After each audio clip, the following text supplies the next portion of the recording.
And right back, they go to the Batrider. It's not the hero I would have wanted for them in the elimination. However, a silencer is a hero that I am kind of bad, but at least it's a hero that hasn't been seen yet. It's a little different, and I think given the current rate of or current state of IGV, we just want to see something different, right? We don't want them to go out like I don't know, what's that team that did a TI4 finals? Vici just did the same strat over and over and just got wrecked. Though I couldn't even really tell what the IG Vitality strat was for either of the first two games, whereas in NewBee it was a very clear Drow Ranger lineup in game one.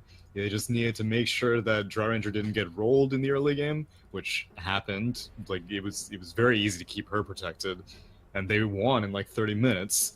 In game two, they wanted to make sure that the Juggernaut was able to get farm, and they were just going to start 5-manning, and that happened again very cleanly in game two. IG Vitality does not seem to have as clear strategies after these drafts end. Or if those strategies, if they had clear strategies, we were unable to see it because Right. NewBee had such a dominating early game. Although we started to see some weakness in NewBee earlier.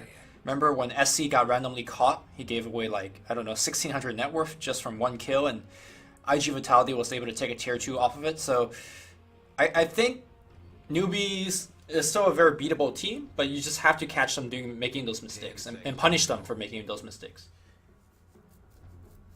Yeah, which IG Vitality, as you said, did show the capability of punishment. The thing is that NewBee has been doing a very good job of keeping all of their important cores protected. It seems like not only are their strategies more clear, but their supports seem to have they have more goals in mind. Whereas IG Vitality's supports seem like, okay, well, we're gonna try to get something done in this lane. Like the Earth Spirit was like, okay, well, I'm just gonna come to some lanes and try to get some kills. It wasn't working out. Whereas all the NewBee rotations were working out so cleanly. Yep. Now, one thing that I griped on is the Batrider not having really big impact in the previous games, and I think predominantly that's because of the quick NewBee responses. Silencer is going to put a stop to that. This is one of the age-old combo of professional Dota 2, and it's a great one, right? Batrider jumps in. Last game there was an Astro, and there goes that engagement. This time around, there's nothing. With the global on top, not even Nyx Assassin will be able to help his allies. It's true, but the problem is that a silencer on global has a 2-minute cooldown, whereas Lasso only has like a 1.5-minute cooldown. And so if these two heroes aren't able to perfectly synchronize every single time they go for a kill, it's going to be tricky, especially in the late game, because late game silencers global is not going to be nearly as reliable once heroes start getting things like Greaves, Lotus, BKB. It's Jules, mainly going to yeah, be, it's going to be having to get a significant early momentum. Yep. And I believe IG Vitality can do that. Yes, the cooldowns don't match up particularly well, but honestly, IGV isn't that insanely high-tempo team that goes for ganks every other minute anyways, right? Like, they generally gank a little bit and then go back to farm and rinse and repeat. So, would not surprise me if IGV pick other heroes that have similarly longer cooldowns if need be. But we're gonna go back to the Earth Spirit again here for dogfights. Honestly, I think he made a decent performance in the last game. He had a couple of great team fights where he dished out an insane amount of damage, especially when they were already losing. So I think IGV has some decent things going for them right now. Even though they picked like so far out of the 3 heroes who were exactly the same as the last games. Yeah, I think actually throughout all of these DPL games that we've been casting, it seems that team fight heroes just really aren't being chosen that much. Really, the closest thing we saw today was the Faceless Void pickup, but outside of that, like, team fight ults are the closest thing you get is like Luna Eclipse, and that's on a carry. But Yep. things like Magnus, I haven't seen any Magnuses, haven't seen any Tide Hunters. All these classic team fight ults are just not being prioritized during this tournament. I think the only exception to the rule is the Darkseer. He's been selected quite a bit. But I think the Darkseer is more or less selected for its like really good laning and the fact that he could get early mech. Exactly. the vacuum wall is almost secondary to those other aspects. Another team Same fight thing hero. with the Sand King. Yeah. Yeah. It's the burrow strikes that they're picking it for, but well, we saw how good it was last game, right? NewBee feels really no need to make any drastic changes. But IGV is going to go with the Slark. That's a hero that could definitely give NewBee a little bit of fits, especially against that Rubik. Yeah, it's a little less cooldown dependent as opposed to other carries like a Luna. So, yeah, IG Vitality could have gone one of two ways. Like you said, they could have picked something that's also heavy cooldown that they're okay playing passively until all of their ults are up. Or they can do something like a balance of the two, where a Slark can kind of go hunting whenever he wants with Shadowblade, and then late game situations, siege situations, everything will be used. Now, by selecting the Slark as the carry, IGV needs to pick up something that's a little bit more carry-oriented in the mid lane. So Sakata's really good puck, I think, is automatically out of the question. We really need to see something like OD or Shadow Fiend from the mid position. So if the Slark doesn't have a great early game, they just don't have any kind of plan B. I think Shadow Fiend could make a decent return. I think this is an okay Shadow Fiend game. OD is always decent. Although I prefer Shadow Fiend simply because he sieges towers, and so far one of the weakness of the IGV lineup is that they don't really have any good tower pushers. Yeah, I actually like Shadow Fiend quite a bit as well. Especially because Sakata did a reasonably good job last game. He was able to get important items. It was just, unfortunately, the rest of his team was not able to keep up. Okay, IGV definitely mulling over the last ban. What was SC playing? He played Queen one game and OD the other. OD. Yeah, but like I mentioned during the last draft, SC has such wide hero pool that it makes really little sense to try to ban him out, but I think IGV should ban in mind in terms of what they want to pick, and they don't want to give a terrible matchup on the other side. They take out the OD and immediately go back for the Shadow Fiend. Okay, but this still leaves Queen of Pain on deck, which would also be a fine matchup against Shadow Fiend, most likely. I think it's not that bad actually for the SF, because the game one Queen domination was mostly due to the fact that she had a good matchup and she had Drow Aura. This time around, I think it's more even of a matchup, and I think without this Drow Aura, I think Shadow Fiend actually might even have to lead there. Yeah, also, I believe in game one it was against that Phantom Assassin, Oh, yeah. so And he had really, Ogre coming it was around. destined for failure. Yeah. Ooh, Juggernaut mid, okay. Juggernaut. Okay.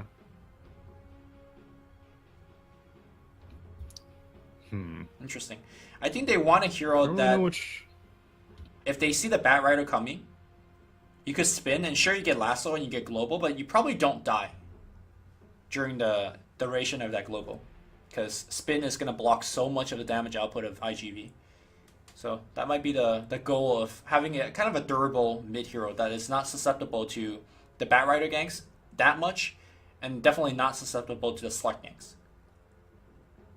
Yeah, but I feel like some sort of more playmaker-oriented mid, like a Queen of Pain, would have been a little bit more useful at like being able to get more information around the map and being able to go for solo ganks as well. Because I don't really think Juggernaut's going to be able to, like, he's mainly going to be farming this game. I don't really think this is going to be like an early diffusal Juggernaut. It's probably going to be the same Helm build that we've been seeing like literally every single game. But after that, I think it's going to be more farm-oriented. I wonder if he will still go the Helm, because Luna most likely will go the Helm as well. And I don't know if you want two on the same team, right? Because it does provide the aura. True. Yeah. So we might see like the more standard Yasha kind of Juggernaut, but we'll see. On to the point of whether you want a playmaker mid or not, I think the supports of NewBee have been making the plays, so I think it's still okay, like for you to go a little bit greedy. And Kaka as well as Faith has been making some big plays, and so has KP, right? So I'm not too worried for them in that aspect. Yeah, it's true.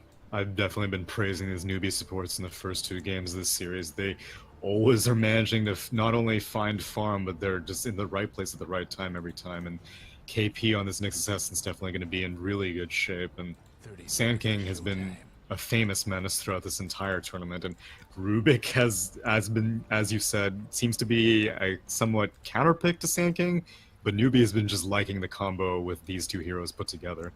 There's just no good spells that Rubik can steal this game, right? Not really. Or rather, there's no good spell that he should be able to steal. Like, he's not going to be able to get Global, he shouldn't be able to get Requiem. No. And Earth Spirit spells are terrible to steal, so... IG Vitality walking up the hill here, and Super gets lifted immediately. Unan's gonna take the root, he's gonna TP out. Burrow Strike is right there. That was a very low percentage play, especially the fact that they had a ward here. They saw what they were walking up the hill against. Yeah, I don't know why you would ever challenge a Rune as a Silencer and a Slark to begin with, and then when it's a Silencer and a Slark against a Rubik and a Luna, that's just poor decision making. Yep, and looks like they're gonna just give up the top lane. They smoke up right underneath this ward though, so at least they'll catch this rotation, hopefully mid. Not sure if they were watching. And Dogfight just uses Row, and now he's like kind of walking away. This could be... It's definitely not a gank that they're expecting. Sakata is playing as if he is expecting it. Dogfight's close to the left side, drops Sentry, and does break the smoke on Kaka, but he... should be fine now. Man, Sakata's still in the river. Okay, now he gets out. Yeah. So this is a full-on jungling Batrider now, because the top lane has been abandoned completely. He's just almost playing like a support at this point. Which, I mean, I guess that's okay. He's got boots first, so he can definitely irritate KP a little bit. Although, since this high passive regen of Nyx Assassin and a 4 Poor Man's Shield completed, it's really difficult to bully this Nyx out. Yeah, Silencer is probably one of the best supports to bully a Nyx out because of the glaives. But if he turns on you and goes on you, you probably die as well, so... Meanwhile, back in the mid lane, Sakata is about to get solo kill. SC salving and staying alive because Salve does not get cancelled by tower. He, for whatever reason, turns back to Super and dies. But I don't know why he turned. That must have been pathing. Yeah, or he must have like clicked his minimap or something. But that was a great solo. You just don't expect Shadow Fiend to get solo kill like that, but I guess you do, right? Because Juggernaut with that spin early on. Yeah, as soon as he got level 2 Blade Fury, he went in. You can see this. He just hit level 3 and gets a fat crit on Sakata as well.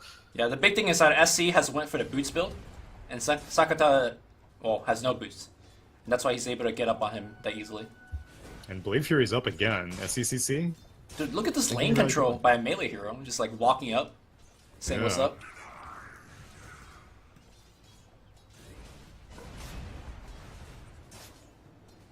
0 points in healing ward though, and he's chewed through his last shared tango, so SCCC is kind of going to be hurting for regen if Shadow Fiend continues, which Shadow Fiend has his bottle? No, he went for boots before the bottle. That's a wise choice. Yep. Kaka's going to rotate around. This could be a dead Shadow Fiend. Burrow Strike applies the Cosmic Finale. No body block here, and kind of a little bit of miscommunication by the NewBee players. I think SC should have rushed forward a little bit faster, but no harm, no foul. And Shrine now being activated by Shadow Fiend, so he's just going to recover from that. Still a long ways away from his bottle though, but I guess as long as he can survive, that'll do just fine. Yep, but here comes Kaka again. I mean, even though these ganks are not working, oh, it might work here as he breaks through the trees. Burrow Strike will definitely hit. SC is very far away though. Again, Caustic being applied. Again, the tower dive this. Sakata trying to juke, but there's really nowhere to juke. He kills the healing ward, but that's going to be a very easy one. Yeah, Sakata, he's not really, like this ward that he has, it sees like up to here, which is, you'd think enough vision to catch a Sand King walking in, because the Sand King, he does have boots and windlace, but, I mean, you have boots as a Shadow Fiend, you should be able to walk uphill fast enough. Top lane, power dive, trading a kill there. Injuly did get the kill first, so I guess that's worth. How did the... Yo, how many times are you gonna try this mid? Burrow Strike, this one's gonna land. I think it was blind, but regardless, SC now will spin on Sakata, and another one. Another one. He got the raises off though, and so he gets the kill on Kaka afterwards, but he doesn't get the experience from it because he died first. Okay. By the way, KP has already invis up, just in case that gank would not have worked. Holy, oh no, never mind. I No, thought this guy he was doesn't have Vendetta. Vendetta yet. Yeah, Okay. we're 430, guys. We're 430. Although there's some jungle patterns that takes you like close to level 6 at this point in the game already. As a Nyx assassin? No, as just like other heroes, Oh, okay. like an Axe or Enigma or something. And poor Cicada, not only does he keep dying, but he keeps having to fight for souls every time he comes back in. SCCC actually has gone for a bottle, so it hasn't gone for any early phase boosts or anything, but... I mean, Ooh, he's just still getting Omni level, Slash straight level up? 6! Okay. He is getting absolutely dumpstered on in the mid lane. This lane is Yes. over. This lane is over. And in the previous 2 games, Sakata is kind of the rock of the team, right? Like, he is the one that you could always rely on in terms of having a decent game and kind of carry you back, or at least give you the hope to carry you back. What now? There's a level, almost a level 7 Juggernaut to a level 4 Shadow Fiend. Oh my god, he is level 4, isn't he? Yeah. And unlike classic Shadow Fiend, who back in his heyday used to very easily recover with some jungle stacks, it's not the case anymore. He does not have very much insurance in these neutral camps at all. Oh, face forward. 1 crit and a spin. Sakata's gonna die again. His team is just giving him absolutely no support. He's gonna try to juke around the trees, but not gonna be enough here. Super comes in, but I think SC will be fine. He still has a Salve. Dropping low, he pops a Salve. He will get a DD. He will pop the DD, get some HP back, and pops a healing ward as well, but the big glaive. Super comes in. I mean, that's what I call a Pyrrhic victory, because, yeah, sure, you get +2 int, but damn, look at your Shadow Fiend. Look at your Shadow Fiend, but maybe it's time to make Super the carry. He gets 540 gold for killing that 4x kill streak Juggernaut. I mean, he's making rotations, but yeah, like you said, you really don't want to have to be in this situation to begin with. Oh man, I'm gonna just quickly go over to net worth. Shadow Fiend has actually less net worth than our silencer. Okay. Imagine that. Alright, let's see what this player is made of. Like, if he could somehow still come back in this position and not tilt, then this is the core player you want to have on your team. But this is If there was ever a time to not tilt, it's this elimination game for sure. Oh, guess what? There's another gang coming your way. And bot lane, Kaka is getting gone in by the Slark. Has a point in Sandstorm though, so he doesn't need to be too concerned. Shadow Fiend, 1 Top camp. lane, Okay, Eclipse has already Eclipse been used. being used. Global Global silence. coming out, but looks like Bad Rider will be fine. Dogfights moving forward. Not gonna get anything done, so trading 2 long cooldown ults. But here comes KP. He rolls away. Mid lane, got a TP by dogfights.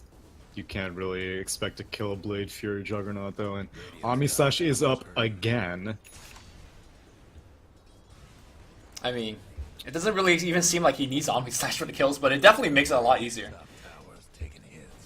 Yeah, I'm actually kind of curious as to what talent he's going to go at level 10, because if he's going to keep diving like this, then the 150 HP might actually be better if he's just going Blade Fury kills. Top lane, they're pushing the tower. KP goes into Vendetta. Angelai wants something. He has Lasso, but it's not easy to catch up. And this we'll see that there is a ward being placed. Okay, good snipe there. Back in the mid lane, ST has an Invis rune. That is a kill. Oh my god. And here I was saying that, oh, we should give SCCC a playmaker mid, not something like a Juggernaut where he's not going to do anything. I will say that he's making some plays right now. Yeah, maybe. No, maybe it was on LGD, and he was making no plays. No, maybe it's actually Blade was. Fury up again? No, I mean, like, even though he doesn't get the kill, Any place? like Shadow Fiend just can't farm. Like, this is not his lane anymore. Back to the jungle you go. Like, what do you do in this situation? It's just You such a eat big deficit. You eat clarities and you jungle. Okay. He could even go back to the base and shrine up. After 2 jungle true. camps, shrine up. Come back out. Oh, he's already been shrining. All three of these shrines have been used already. Dude, this is like Struck City right now for Shadow Fiend. How often do you see a mid using all three shrines as well as, you know, the shrines on the map? Yep. And still has net worth than like the support on his team or something. He does have his bottle now. He has 2 clarities just in case he needs to go my back. God. Right now there's a big pincer going on Sakata though. Dude, this is like the ultimate feels bad. Sakata says, why me? Fine. Alright, well, in July is gonna tank one for the team. In July. What a team player. Yeah. Tilting involves all 5 players, you know? You can't just let one person take the brunt of it. It's a team effort. Do you think SC will all chat easy mid after this game? I wish. I don't think he will, but he'll probably think about it a little bit. We have a dominated Frost Ogre, which is giving 8 armor. I told you it was 8 armor. You didn't believe me. Man, that's 8 kind armor. of strong. It's kind of strong. It's really strong, especially against a Shadow Fiend that does no damage, gets lifted up. Okay, Lasso's gonna be there. They pop the global as well. Does Sakata have ult? Of course not, but they did get the kill regardless. That's all they get, but still. That is a core kill on the Luna, and checking on the fight recap. It's like about 1,000 net worth swing. Not bad. Yeah, it's gonna help, especially because this was a Luna that was its #1 net worth. Stun on Takaka does not connect. Burrow Strike aggressively doesn't hit anything. Oh, that's gonna be a Taka, kill. Alright. you're crazy for this one. That's All right. another +2 here on Silencer. Tier 1's being sieged by all 5 players. That's gonna be a tower. I say that though, but here comes KP. Do they have detection? Yes, they do. Impale is gonna only hit on Bat Rider. Omni Slash with a double damage. Alright, there goes the push. And of course, SC is right back where he left off, just killing people. Nope, he's gonna choose the damage talent, man. Just one more damage. That's okay. I'm okay with that. 3-man shrine usage for IGV, and Sakata's getting back into this game a little bit. Yep. It's slow, but it's steady. He's not at the bottom half of the net worth chart anymore. Yeah. Although CCC looks like he's going to be able to push this bot tier 1 uncontested.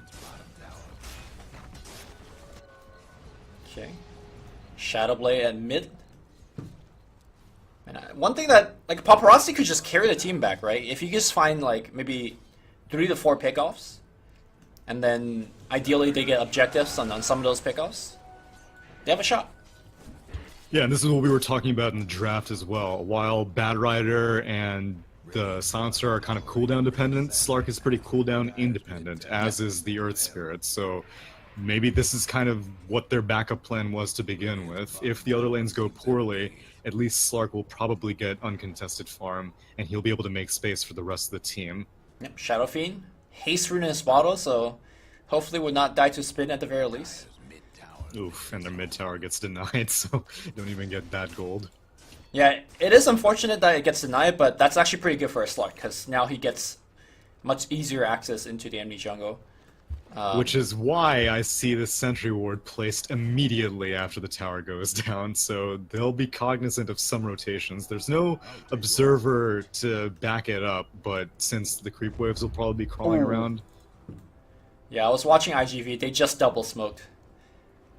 And was it under this ward? No, they... Okay. Or at least I don't think it was. Maybe 1 or 2 here was, but I don't think NewBee is reacting. Or maybe they are. Look at the rest of NewBee. They're just in their base. Yeah. Yeah, and Kaka's TPing. Oh, yeah. Okay. He's out. Trouble brewing at Radiant's bottom tower. Meanwhile, tier 2 bottom's already being pushed in. Yeah, so this is a very obvious smoke. No one's farming this, and they know Shadow Fiend wants to farm whatever he can find. However, KP spots out super counter-warding this observer. He's not going to go for it. KP is actually, like, even though he doesn't seem like he's doing much, he's providing so much vision and information for the team. And beyond that, like, this is what you do as an Nyx assassin. You stay off the map. Because it doesn't matter what you're doing. Even if you're doing just sitting in the fountain, the enemy team is very stressed out, especially if they're this far down. Yep. Here comes the push. Sentry wards are down, and Paparazzi thinks about going in. Eclipse is available, but so is the Batrider. Oh, and Global. Global's gonna come out, magnetize. No! The spike first! Dogfights cannot get off a good magnetize. He finally gets off a magnetize, but the Eclipse just melts him. Sakata on the back line gets the Rec Room off, but it gets stolen! And now the Rec Room goes the other direction. That was a death Rec Room. In July, trying to do what he can, but he gets spiked, and now 4 heroes surrounding him. He will go down. They had the built-in I win teamfight draft, but KP was able to spike the Earth Spirit, and that threw his mojo off or something. He could not get off a great combo. Had there been a good magnetize, I think they win that teamfight. Yeah, I think so. And initially, when I was looking at KP's skill build, I was like, oh, I'm kind of surprised that he didn't go for more points in mana burn so that he could just bully the Silencer all day. But the max carapace is what really combo broke this Earth Spirit, and KP might actually go for something. Nah, he can't deal enough damage to this dogfights. I think if there is a, if you're trying to use your Nyx Assassin to counterpick a Batrider, I think generally maxing the stun is the way to go, because, well, true. You just stand under the fire and stun him. Yeah, and we can see here how much of an effect it has on Earth Spirit as well. Yeah. Yeah, Earth Spirit is definitely stunning himself every single fight, because he is throwing out AoE for days. Well, Sakata has Dragonlance now. Could help, although Juggernaut is working on the Manta first, which is what we were hoping for. Did not want a second Helm on his team, as Luna has been taking a tour of every single creep. Had the Wildkin, had the Frost Mage, had a Mud Golem, and now has a Purge creep. Although I think maybe instead of finishing the full Manta style, the Diffusal Blade might be a little bit better, because I feel like they are in a very much so winning position, and Diffusal Blade might actually help them pick up a couple more extra kills. But I would like it if you could still self-diffuse, because if you could get off Global, then for sure, it would be great. Oh yeah, yeah. I guess for Manta, Manta will... Exactly. Manta will be a little bit more important for the Purge. Yeah. Oh look, it's #1 wingman, Satyr Banisher. He's the best. Until Alpha Wolf comes around. Yeah. Although we were just singing the praises of Purge, and if this Luna can purge off Global Silence, yo, that's a turnaround fight. I'm pretty sure that's actually the reason that he's getting it, but of course... That's why I'm surprised that he didn't get it earlier. He's been taking all these other dumb creeps. Hey, other dumb creeps have feelings too.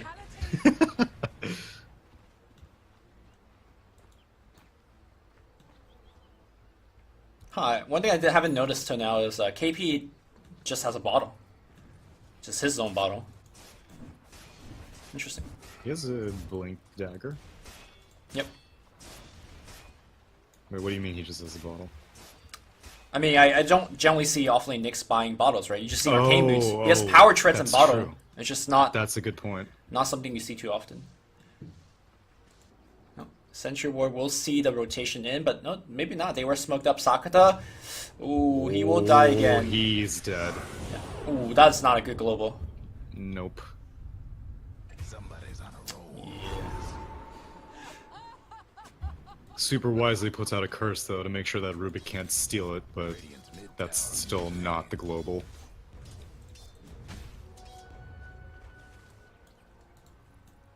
Unfortunately for IGV, Paparazzi has also not really been able to find too much of anything. He's 0-0-2, and that's not because he's not looking for kills. Just couldn't find any like straggling supports. Because they're not straggling. All three of these NewBee, I guess the 3, 4, and 5 positions have been sticking around with each other. Like, even though KP is kind of doing his own thing most of the time, he doesn't stay away from the flock for long. Yep. And if he is independent, then Kaka and Faith are hugging UU9 the entire time. And, I mean, what's a Slark to do in a position like this? Oh, you better find an answer damn fast, because here comes the tier 2 push. Global has been expended, so I don't think this is going to be an easy hold regardless. Here comes Shadowfan with a whopping 18 souls. Yeah, good race.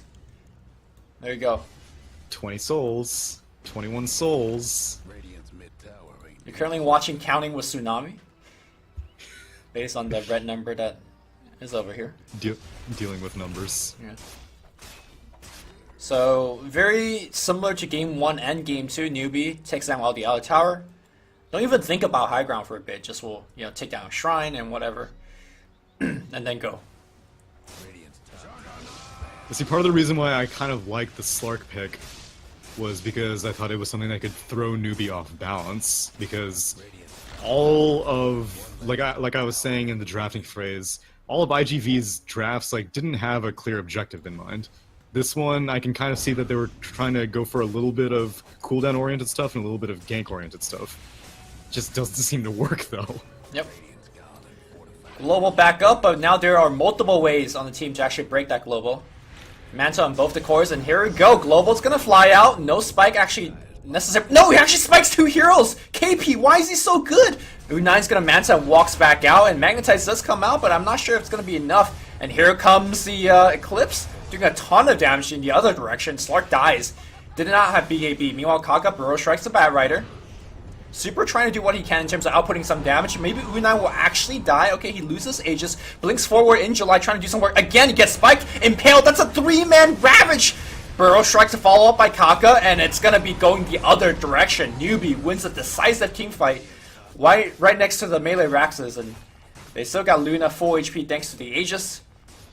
And that is going to be a set of Rex.